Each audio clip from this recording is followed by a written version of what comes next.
Kita pun tanya, Nabi sallallahu alaihi wasallam tak pernah buat salah. Tak pernah buat salah. Di dalam berkaitan dengan risalah kenabian, tidak pernah salah. Sebab itu telah dijaga oleh Allah Subhanahu wa taala. Dijaga oleh Allah Subhanahu wa taala. Sebab ini membawa satu risalah daripada Allah, satu amanah daripada Allah, maka dia tidak akan salah itu. Contoh yang kita kata, boleh jadi tak Rasulullah ni tersalah sebut Quran. Tak mungkin.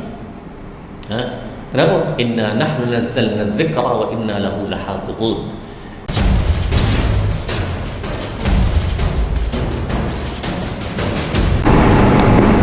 A'udzu billahi minasy syaithanir rajim. Bismillahirrahmanirrahim. Alhamdulillah alladzi arsala rasulahu bil huda wa dinil haqq liyudhhirahu 'ala ad-din kullihi wa kafaa billahi shahida. Wassalatu wassalamu ala Rasulillah wa ala alihi wa ashabihi wa mawalah. Tuan-tuan, puan-puan, semua rahmatullah sekalian. Alhamdulillah dapat kita bertemu pada malam ini untuk siri kuliah Tartil Tarannum Murattal Asbabun Nuzul dan perbincangan ayat. Malam ini tuan-tuan surah An-Najmi, surah An-Najmi ayat pertama. Tuan-tuan boleh buka mushaf ataupun telefon. Surah An-Najmi ayat pertama. Kita akan baca sama-sama tuan-tuan dengan Tarannum Murattal Sittah. A'udzu billahi minasy syaithanir rajim.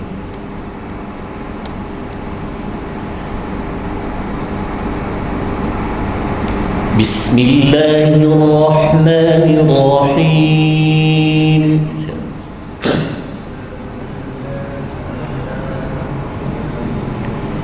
Alhamdulillahi rabbil alamin.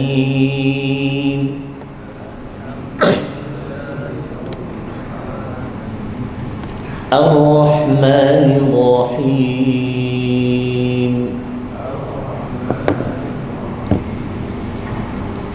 Maliki yaumiddin.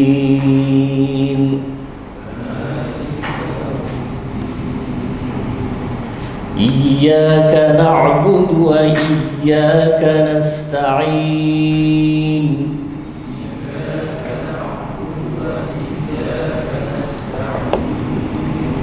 اهدنا الصراط المستقيم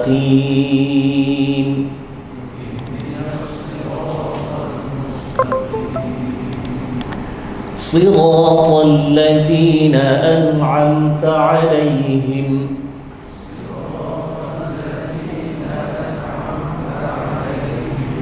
غير المغضوب عليهم ولا الضالين.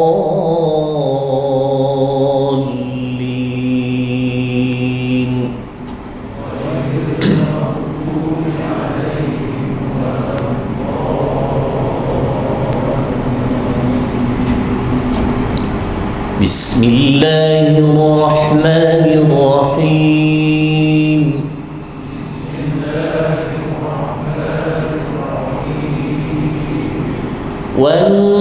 والنجم إذا هوى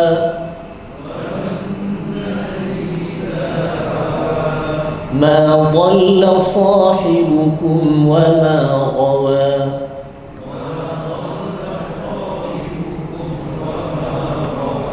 وما ينطق عن الهوى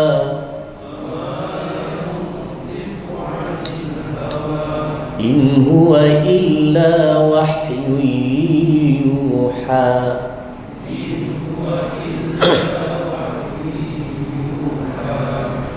علمه شديد القوى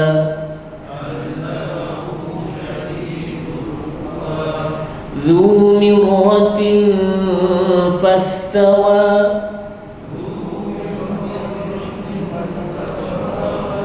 وهو بالأفق الأعلى ثم دنا فتدلى فكان قاب قوسين أو أدنى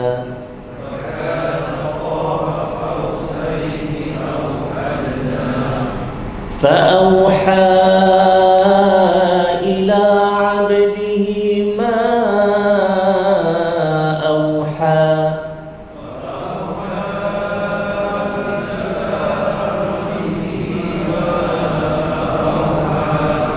ما كذب الفؤاد ما رأى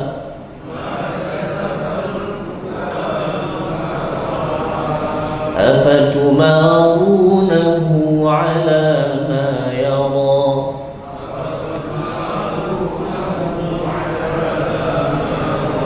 ولقد رآه نزلة أخرى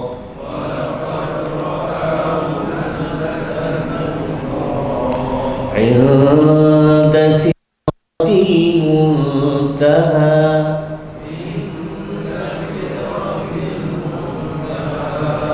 عندها جنة المأوى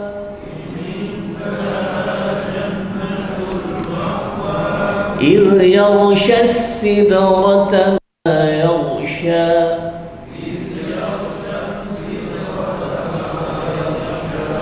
ما زاغ البصر وما طغى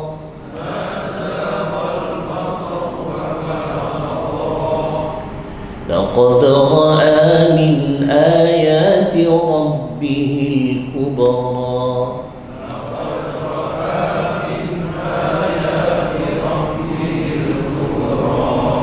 أفرأيتم اللات والعزى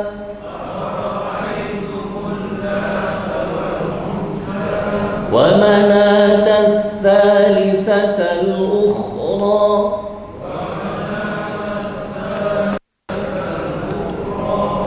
ألكم الذكر وله الأنثى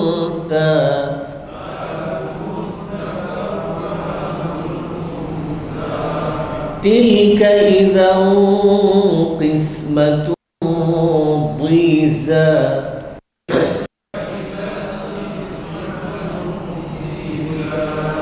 هي إلا أسماء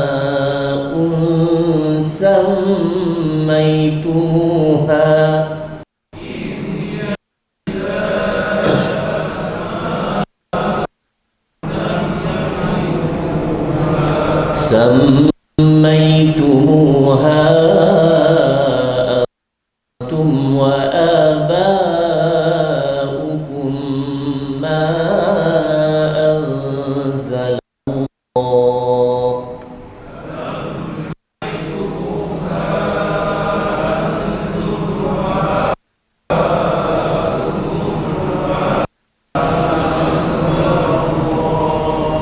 ما أنزل الله بها من سلطان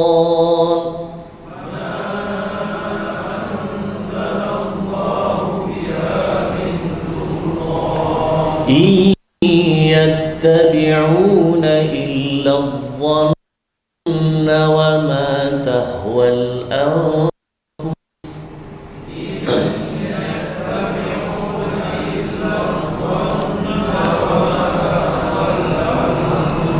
ولقد جاءهم من ربهم الهدى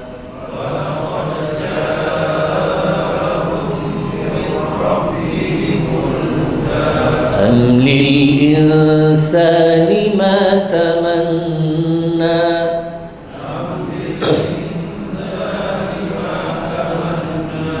فلله الآخرة والأولى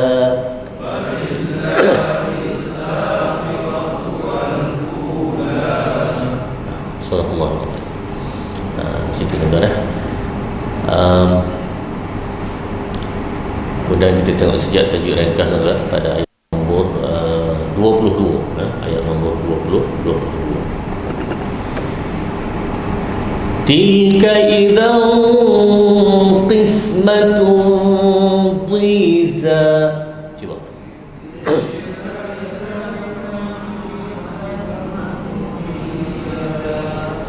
Baik, tupuan Ustaz tandakan di situ ialah tanwin berjumpa dengan qaf. Hukumnya apa?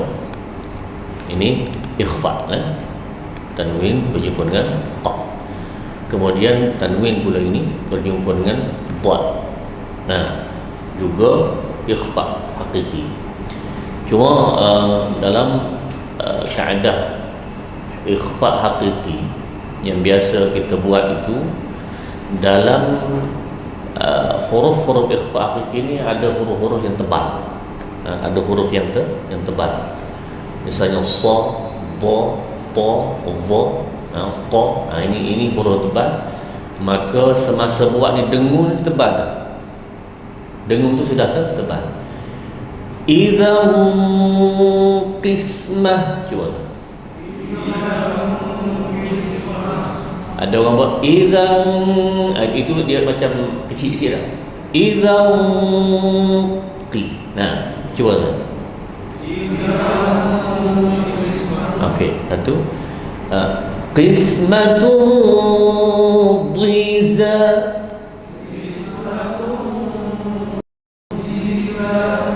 Jadi selalunya Ustaz kalau dalam talaqi apa semua, yang ini ramai betul lah, tinggal lagi dengung yang tepat dan tebal seperti mana yang dikehendaki dalam huruf-huruf isti'la itu. Tilka idzan qismatun dhiza.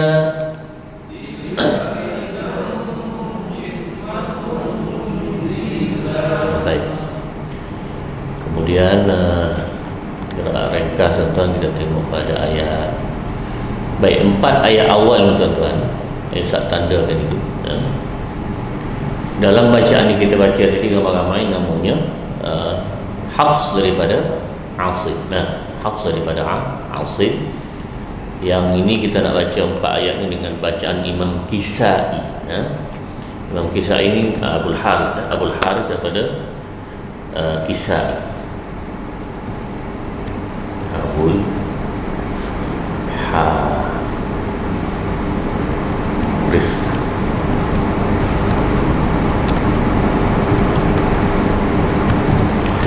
Baik. Bacaan Abul Harith daripada Kisai. Imam Kisai dia baca hujungnya semua ni dengan iman. Wan najmi idza hawa. Cuba. Wan najmi idza hawa. Baik, hawa tu jadi hawe. Itu dia. Iman. Lain lah bunyi dia sikit dah, tapi itu juga dibaca oleh Nabi sallallahu alaihi wasallam. Ini secara mutawatir. Baik. Wan najmi idza hawa. Cuba. Ma dhalla sahibukum wa ma ghawi.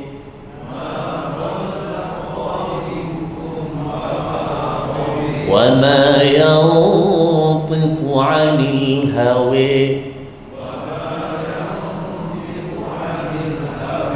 Baik, tuan-tuan cuba baca ayat keempat tu.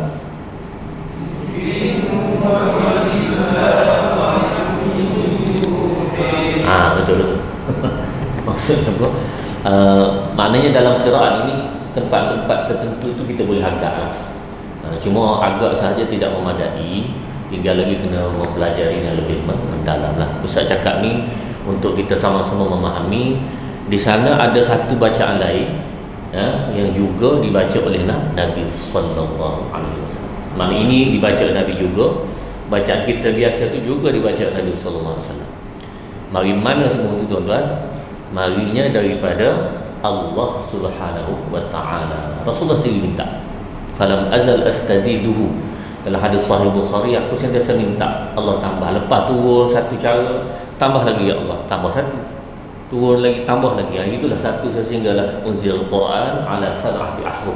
Turunnya Al-Quran dengan tujuh huruf. Jadi perbincang 7 huruf itu panjang. Kita nak beritahu bahawa Selain pada bacaan kita, ada bacaan yang lain dibaca oleh Nabi sallallahu alaihi wasallam. Baik. Tuan-tuan, surah An-Najm, wan najmi idza hawa, dan apabila demi bintang yang apabila ia menjunang, ma dhalla sahibukum wa ma ghawa, dan tidak sesat saudara kamu, dan itu iaitu Muhammad sallallahu alaihi wasallam, dan juga tidak terpesong ia. Wa ma yantiqu 'anil hawa in huwa illa wahyun yuha. Dia tidak bercakap dengan hawa nafsu. Yang dia cakap itu semua sekali adalah wahyu daripada Allah Subhanahu wa ta'ala. Sebelum kita bincang ni, tuan-tuan, tumpuan kita ayat 4 pertama tu, saya nak sebutkan sikit dalam peristiwa Isra' dan Mi'raj yang sedang banyak masjid dan surau sini pun buat kalian, iaitu memperingati peristiwa Isra' dan Mi'raj. Tuan-tuan, Isra' ada disebutkan dalam ayat subhanallazi asra bi'abdihi lailan minal masjidil haram ila al-masjidil aqsa. Surah Al-Isra' ayat pertama tu. Maha suci Allah yang menjalankan asra bi'abdihi lailan, yang menjalankan Nabi sallallahu alaihi wasallam tu pada waktu malam. Baik, itu Isra'. Isra' daripada mana? Menjalankan daripada Mekah ke Baitul Maqdis. Baik, ada orang tanya Mi'rajnya di mana? Mi'rajnya di mana?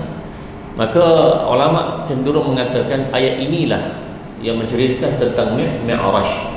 'Allamahu syadidul quwa, yang mengajarkan Nabi Muhammad sallallahu alaihi wasallam ni adalah satu makhluk yang sangat kuat, iaitu Jibril. Dzu mirratin fastawa, dia ada satu kehebatan, keteguhan yang sangat kuat bila dia menjelma tu. Wa huwa bil ufuqil a'la, dan dia ini berada di ufuk yang sangat tinggi dan memenuhi ufuk itu. Jadi summa dana fatadalla, kemudian dia mendekati Nabi sallallahu alaihi wasallam. Maka inilah tuan-tuan, nak beritahunya ini berlaku peristiwanya pada malam Isra' dan Mi'raj. Isra' dan Mi'raj. Jadi dengan sebab itu tuan-tuan, saya tidak nak bincang ini sebab yang bahagian Isra' Mi'raj saya yakin setiap masjid surah akan bincang lebih lanjutlah. Cuma nak beritahu tentang bukti dalil Mi'rajnya ada dalam ayat surah An-Najm. Baik. Ayat ini sebut wan najmi idza hawa. Tuan-tuan, apabila ayat yang Allah memulakan qasam, waw, wan najmi, demi bintang, wasyamsi, demi matahari, wal lail, demi malam, demi apa sahajalah yang Allah berhak untuk bersumpah dengannya, dengan qasam itu, maka kata para ulama, selepas ayat itu dalam surah tersebut akan ada 3 perkara atau salah satu daripada. Ada 3 sekaligus atau salah satu daripada. Pertama, nak menyebutkan tentang uluhiyah, ketuhanan Allah Subhanahu wa ta'ala, keagungan Allah, ketuhanan. Maknanya penyembahan itu hanya kepada Allah Subhanahu wa ta'ala. Itu pertama. Nombor 2, dalam ayat tersebut nak menceritakan kata sidqun nubuwah, kebenaran Nabi. Nampaknya yang kedua ni telah terbukti pada ayat seterusnya. Ma dhalla sahibukum wa ma ghawa. Bahawa Nabi ini tidak sesat dan tidak terseleweng ia. Dan yang ketiga ialah menyebutkan tentang hari akhirat, yaumul akhirah. Jadi yang lebih dekat pada ayat kita nak bincang ini ialah perkara yang kedua, iaitu tentang sidqun nubuwah, kebenaran Nabi sallallahu alaihi wasallam. Baik, kenapa disebut tentang bintang? Tuan-tuan, bintang ini ada beberapa tafsiran para ulama. Bintang ini dari sudut baik pun ada, dari sudut tak baik pun ada. Tapi bila dikaitkan dengan Nabi, tentu sekali dia bermaksud yang baiklah, sebab dia Rasul. Yang baik ini ialah, tak, kita cerita nombor 2 lagi. Yang tak baik lah, contoh tanjim. Tanjim ni ilmu nujum, ahli nujum tu. Itu najm. Ni ahli nujum ini kan orang tu teka begini, mengaramalan bintang begitu begini. Itu meneka-neka begitu, dia panggil tanjim. Daripada najm juga. Baik, itu yang tak baik. Yang baik pula Allah Subhanahu Taala sebut juga tentang bintang ini. Wa bin najmi hum yahtadun. Dan dengan bintang itulah kamu mendapat petunjuk. Tuan-tuan perasan kan? Bintang sebelum kita, saya ingat zaman sekolah rendah lagi lah, zaman tahun kita kata 80-an dulu kan. Cikgu sains mengajar tu, itu buruj je bintang, buruj belantik, buruj apa nama-nama tu kan. Saya masih ingat dia punya bentuk tu gitu tu. Malam-malam kita pun tunggu nak tengok buruj itu tuan-tuan. Bintang. Baik, orang-orang yang berlayar di laut apa semua, zaman tak ada kompas tu, dia berpandu dengan apa? Itulah panduannya, bintang. Lalu Allah sebut wa bin najmi hum yahtadun, dan kamu mengambil bintang itu sebagai petunjuk. Maknanya bintang ni besar juga kebaikannya, kan? Jadi mengkiaskan perkara ini, sebahagian ulama mengkias yang Allah sebut demikian ini kerana Rasulullah ini umpama bintang. Bintang apa dia? Menunjuk kepada jalan yang sebenar. Itu dia tuan-tuan. Dalam satu riwayat menyebutkan tentang bila sebut tentang sahabat Nabi, fa ayyuhum iqtadaitum ihtadaitum. Mana-mana sahaja kamu ashabikan nujum, sahabat aku ni macam seperti mana bintang-bintang. Fa bi ayyihim iqtadaitum ihtadaitum, dan mana-mana yang kamu ikut, kamu akan mendapat petunjuk, hidayah. Maksudnya apa? Itu berkaitan dengan bintang yang membawa petunjuk. Baik. Ma dhalla sahibukum wa ma ghawa, dan sahabat kamu itu iaitu Nabi Muhammad sallallahu alaihi wasallam tidak sesat, dan tidak pula ia ini terseleweng, terpedaya, terseleweng dan seumpama. Wa ma yantiqu 'anil hawa, dan dia tidak bercakap dengan hawa nafsu. In huwa illa wahyun yuha, semua dia cakap itu adalah wahyu daripada Allah Subhanahu wa taala. Tuan-tuan muslimat rahmat Allah sekalian, Nabi sallallahu alaihi wasallam pada batang tubuh Nabi ini, Allah Subhanahu wa taala buat apa sahaja yang termasuk tiga perkara ini, memang itu adalah disebut sebagai sunnah Nabi sallallahu alaihi wasallam. Ma udhifa ila Nabi sallallahu alaihi wasallam min qaulin, kata-kata dia, au fi'lin, perbuatan dia, au taqririn, pengakuan dia. Tiga ini semua sekali itu jadi sunnah, mesti jadi ikutan. Baik, kita pun tanya, Nabi sallallahu alaihi wasallam tak pernah buat salah. Tak pernah buat salah di dalam berkaitan dengan risalah kenabian, tidak pernah salah. Sebab itu telah dijaga oleh Allah Subhanahu wa taala. Dijaga oleh Allah Subhanahu wa taala. Sebab ini membawa satu risalah daripada Allah, satu amanah daripada Allah, maka dia tidak akan salah itu. Contoh yang kita kata, boleh jadi tak Rasulullah ni tersalah sebut Quran? Tak mungkin. Kenapa? Inna nahnu nazzalna dzikra wa inna lahu lahafizun. Inna nahnu nazzalna dzikra, kami yang menurunkan Al-Quran, wa inna lahu lahafizun, dan kami jugalah yang akan menjaga Al-Quran itu. Itu jaminan daripada Allah Subhanahu wa taala. Baik. Kalau begitu, adakah dalam percakapan-percakapan Nabi sallallahu alaihi wasallam yang dikira sebagai percakapan-percakapan yang orang panggil kita abaikan sajalah, mana kita tak ikut, boleh ada tak kata-kata begitu?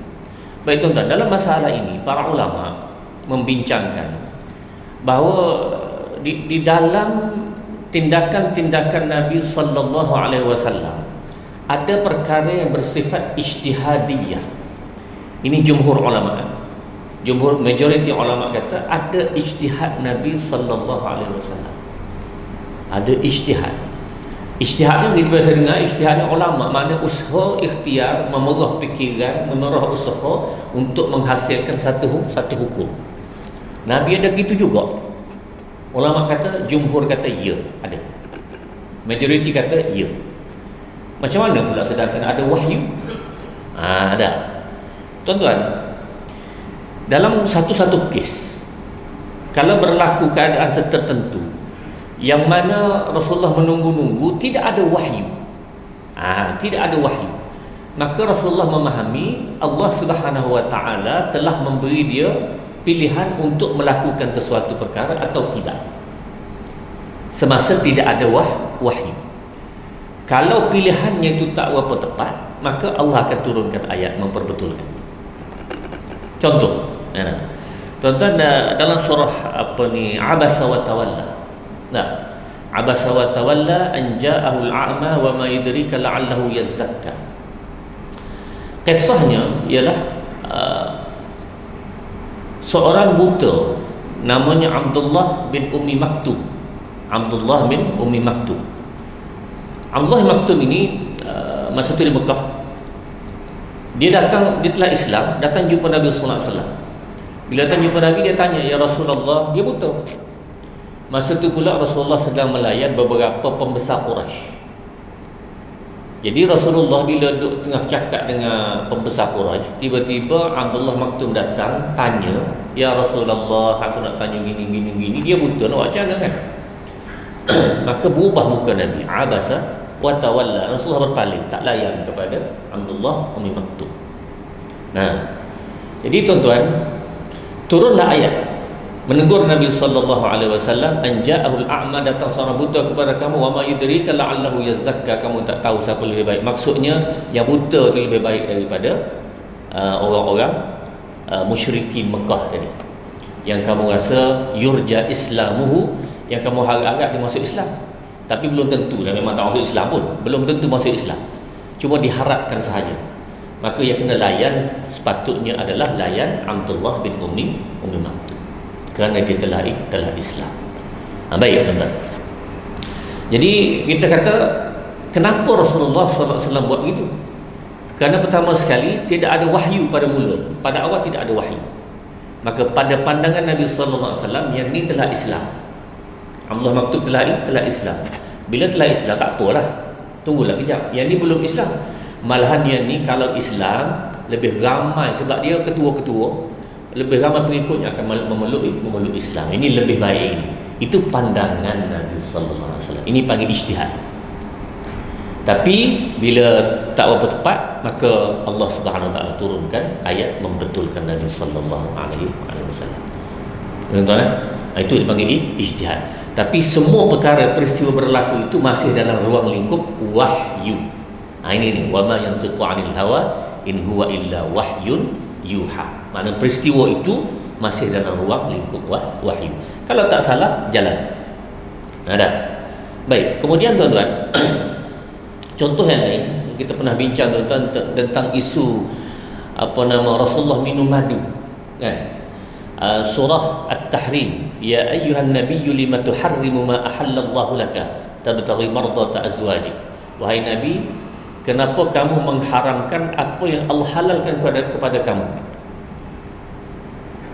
Kita kata, macam mana Nabi mengharamkan benda halal? Masuk akal tak? Tak masuk akal. Macam mana mungkin Rasulullah mengharamkan benda halal? Allah kata halal, tapi Rasulullah kata haram. Tak mungkin. Baik, peristiwanya ialah Rasulullah minum madu. Bila minum madu tu pula Hafsah tidak berkenan, kerana Ustaz cek madu tu warna putih apa semua, khasiat bagus tapi bau tak bagus. Jadi tuan-tuan, Hafsah tak suka Rasulullah minum madu. Tapi Rasulullah curi-curi minum, sebab Rasulullah suka madu tu. Jadi dia curi-curi minum tu, rumah Hafsah pun tahu, kan saya dah larang abang jangan minum. Ini suami isteri dia punya percakapan lah. Rasulullah berkata, lan ashrab, aku tidak akan minum. Baik, tuan-tuan, hukum minum madu ni halal ke haram? Halal lah, confirm halal. Jadi bila Rasulullah kata lan asyra ataupun la asyra, aku tidak akan minum, maksudnya apa? Boleh jadi haram. Allah Ustaz, kan dia hanya Rasulullah itu hanya berbahasa basi dengan isteri dia je pun, dia main-main isteri dia je. Apa masalahnya? Sebab tuan-tuan, kita boleh bersendegura dengan isteri walaupun berbohong sikit-sikit tu boleh. Contoh ini dipanggil hadis bainal zaujain, percakapan yang berbahasa basi dengan isteri boleh. Contohnya kita kata, yang abang ni smart tak? Isteri kata, Allah, abang lah smart sekali atas muka dunia ni, umur 70 dah. Jadi tuan-tuan, maknanya bercakap sebegitu tanpa menyebabkan mana-mana merosakkan hak seseorang tak apa. Percakapan antara suami isteri begitu tapi tidak melibatkan hak. Tapi kalau suami itu ambil duit, isteri pun tanya, bang duit saya yang dalam lemari RM1,000 kat mana? Tak ada, abang tak ambil. Padahal dia ambil sungguh. Itu tak boleh. Itu melibatkan hak. Kalau sekadar bercakap biasa begini kan, itu boleh. Lalu Rasulullah bercakap dengan Hafsah tadi, dia berbahasa basi begitu, apa masalah? Ini tuan-tuan, Allah turunkan ayat bahawa pada batang tubuh Nabi sallallahu alaihi wasallam bukanlah bersifat seperti itu, sebab umat akan melihat bahawa itu adalah merupakan hukum, sebagai satu hukum bahawa tak boleh minum madu sebenarnya, walhal hukum asalnya boleh. Maka turun ayat memperbetulkan keadaan tersebut. Jadi poin Ustaz, banyaklah kisah-kisah ini banyak sebenarnya. Cuma poin Ustaz nak sebut di sini ialah bahawa Nabi sallallahu alaihi wasallam ini secara keseluruhan hidup baginda itu dipandu oleh satu perkara yang bernama wahyu. Kalau kesalahan sebagai manusia biasa adalah sebagai manusia biasa. Tetapi dalam masalah risalah tentang perkara-perkara yang bersifat agama, maka dia tak boleh, dia tidak akan salah, dia akan dijaga oleh Allah Subhanahu wa ta'ala, kerana ini penting untuk kehidupan manusia sejak daripada turun Nabi Muhammad sallallahu alaihi wasallam sehinggalah selama-lama akhir zaman nanti. Jadi tuan-tuan, contoh satu lagi, contoh yang lain di dalam kisah perang Badar. Kisah perang Badar. Tuan-tuan, bila perang Badar itu Islam menang, 313 orang itu menang dengan 1000. Maka ditangkap tawanan-tawanan. Apa yang Rasulullah buat? Tawanan tu Rasulullah tanya para sahabat, bincang. Lalu keluarlah keputusan, yang pertama, kalau boleh bayar sebagai tebusan. Kalau tak boleh bayar, kena mengajar budak-budak. Itu adalah 2-3 syarat itu. Baik. Tuan-tuan, Allah Subhanahu wa taala turunkan ayat. Maka nabiyyin an yakuna lahu asra hatta yuskhina fil ard. Turiduna 'arad ad-dunya. Tidak boleh bagi nabi ini buat begitu sebenarnya. Yang Rasulullah nak dalam ayat tersebut supaya oleh kerana mereka ini memang berniat untuk membunuh Nabi sallallahu alaihi wasallam, hukumannya adalah bunuh balas. Cuma tuan-tuan, oleh kerana perkara itu telah berlaku semua, Rasulullah sallallahu alaihi wasallam telah diberi keringanan oleh Allah. Tapi itu sebagai peringatan bahawa hukuman yang sebenar adalah orang yang memusuhi, berniat untuk membunuh orang Islam, berniat untuk membunuh Nabi sallallahu alaihi wasallam, sepatutnya hukuman pada mereka adalah bunuh balas. Dan memang mereka telah membunuh ramai sahabat pada perang Badar. Allahumma. Jadi tuan-tuan, mudah-mudahan Allah Subhanahu wa taala beri kebaikan kepada kita bersama. Saya berhenti di sini untuk malam ni. Insya-Allah kita jumpa lagi pada pertemuan akan datang. Aqulu qawli hadza wa astaghfirullahal azim li wa lakum. Bismillahirrahmanirrahim. Alhamdulillahirabbil alamin. Wassalatu wassalamu ala asyrafil anbiya'i wal mursalin wa ala alihi wa sahbihi ajma'in. Allahumma inna nastaudi'uka ma 'allamtana bih. Ya Allah, kami simpankan kepadamu segala ilmu kamu ajar kepada kami. Fardutu ilaina waqta hajatina ilaih, dan kembalikan ilmu ini ketika kami perlu untuk menggunakannya. Wala tunsina. Wa sallallahu ala sayyidina Muhammadin wa ala alihi wa sahbihi wasallam. Walhamdulillahi rabbil alamin. Taqabbalallahu.